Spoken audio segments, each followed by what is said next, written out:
A segunda fase da UERJ, ela tem uma característica bem peculiar. Ela é uma prova discursiva. Muitas vezes o candidato tem um pouco de medo da prova discursiva. É um caso meio de amor e ódio, né? Tem candidatos que adoram a prova discursiva, tem candidatos que não gostam muito de fazer a prova discursiva, preferindo a múltipla escolha. Mas a segunda fase da UERJ é discursiva e não tem jeito. Se você quer entrar para a UERJ, vai ter que encarar essa prova discursiva. Bom, e como é que essa prova acontece? Como é que essa prova funciona? Bem, essa prova específica, ela na verdade, ela é dividida em 3 provas, tá ok? Sendo que uma prova vai ser de redação com 5 questões de interpretação, que eles chamam de português instrumental, tá ok? E essa prova é comum para todos os candidatos em todas as carreiras. E mais 2 provas que vão ser específicas da sua área. Isso mesmo. Para a segunda fase da UERJ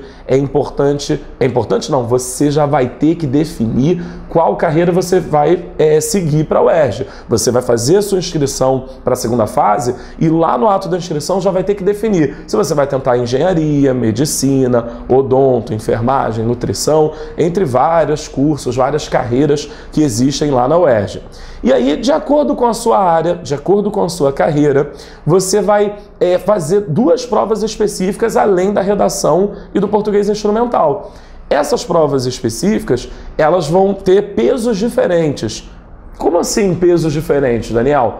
Na verdade, uma das provas vai ter peso 1, ou seja, a nota que você tirar de 0 a 20 é a sua pontuação para o resultado final, e a outra prova específica vai ter peso 2, ou seja, ela vai valer o dobro, ao invés de 20, ela vai valer 40 pontos para o somatório do seu resultado final. E aí, a prova discursiva, ela é formada de 10 questões. Normalmente, a prova ela vai dificultando gradativamente. Ela começa com umas questões mais simples ali, a número 1, 2, 3, e aos poucos essa prova vai se tornando uma prova mais difícil. As últimas questões tendem a ser mais complexas e requer um pouco mais de conhecimento do aluno, né? Exige mais do estudo do aluno, certo?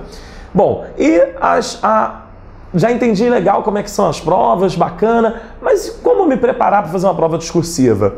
Eu acho que a primeira dica e a principal dica tem que ser objetivo. Não adianta você achar que vai escrever muito e o corretor vai considerar um monte de coisas que você escreveu se você começou a desviar a sua atenção daquela resposta. Então você precisa escrever de forma objetiva, respondendo exatamente aquilo que o enunciado está te perguntando, certo? Esse é o primeiro ponto. Bem, e o segundo ponto importante, além de escrever bem, escrever de forma objetiva, o que você tem que se preocupar com a prova discursiva? Bom, a outra preocupação da prova discursiva é a caligrafia. Não pode fazer uma letra, um garrancho. Na prova de matemática não pode fazer uma confusão com os números. Precisa de organização. Essa é a segunda dica importante para a prova discursiva. Tem que organizar muito bem as suas respostas, respeitar o espaço. Existe lá um espaçozinho para você colocar a resposta e você tem que respeitar aquele retângulo da resposta. Não adianta escrever nada fora que não vai ser considerado. São 3 dicas bem importantes que eu falei aqui para o exame discursivo. Você precisa conhecer bem a prova, tá ok? Depois você precisa, para conhecer bem a prova tem que treinar, fazer simulados, pegar provas e questões anteriores para você conhecer bem.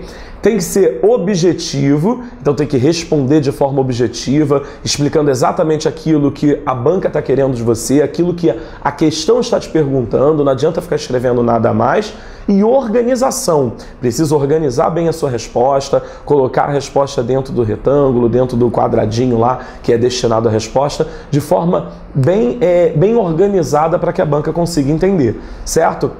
No mais, o que você precisa se preocupar em relação à prova discursiva é comum para todos os outros concursos. Na véspera da prova você tem que ter uma alimentação uma alimentação que seja leve, não precisa comer nada muito pesado para evitar qualquer tipo de problema no dia seguinte, comer aquilo que você está habituado a comer, mas de forma moderada, sem exageros.